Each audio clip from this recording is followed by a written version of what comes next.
Hey guys, this is Chris from AndroidPIT.com. We are here today with the Samsung Galaxy Note 3, the, crown prince of the phablet space, you might say, one of the devices that brought in the entire phablet idea, and the new kid on the block, the Oppo Find 7a. Now there's two versions of the Find 7. There's the 2K display version and the 7a, which is full HD. That's the same as the Note 3. So these are the two that we're going to put together side by side today and see which one comes out on top.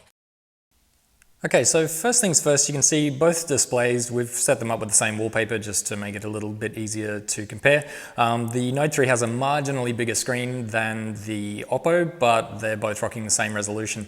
If we look at the design though, you can see there's quite a bit of difference. The Oppo is actually a tiny bit thicker, but it somehow feels and looks a bit thinner than the Note 3. So Samsung have gone with the same plastic ribbing on the side and the plastic leather look, you might call it, on the back, whereas Oppo have done this nice little layered effect on the back, on the side, sorry, and there's a textured plastic on the back. Personally, I'm not much of a fan of Samsung design at the best of times, so I tend to prefer the Oppo, but that's entirely up to you. Same goes for the interface. I'm not much of a fan of TouchWiz, as our regular viewers will know, and so I guess maybe I am a little bit biased against TouchWiz, but I have to say, when I go into the settings on both devices, to me my reasons seem pretty fair. I think the Color OS on the Oppo is a lot clearer and a lot less cluttered than it is on the Samsung.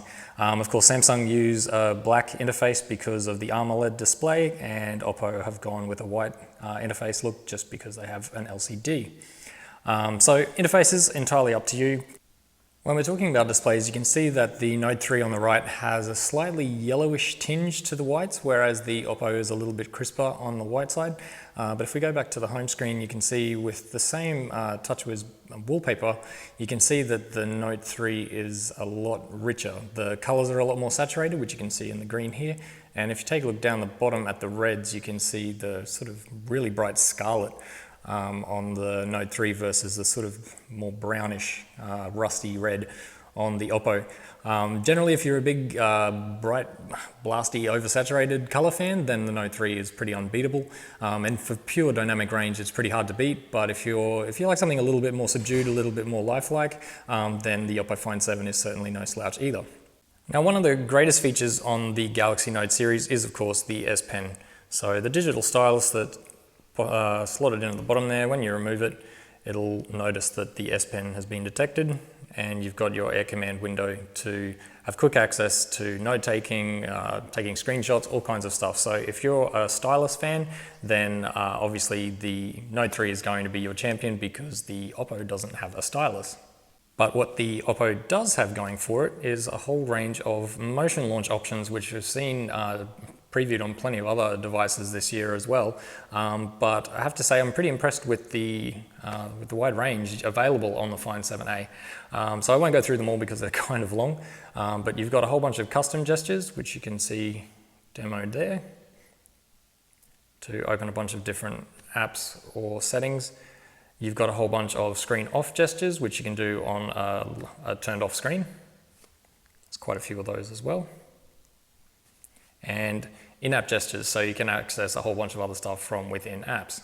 On the specs front, they're both fairly similar. There's minor differences, but nothing that you're really going to notice in everyday use. You can see the Find 7 does come out marginally on top in our benchmarking test, and that's pretty much the same as what we've discovered just with our daily use as well.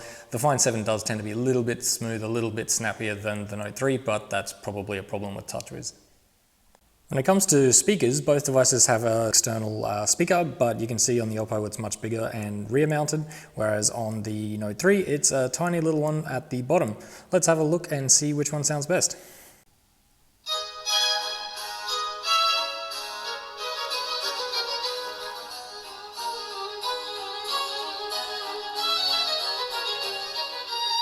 Alright, now let's check out the Oppo.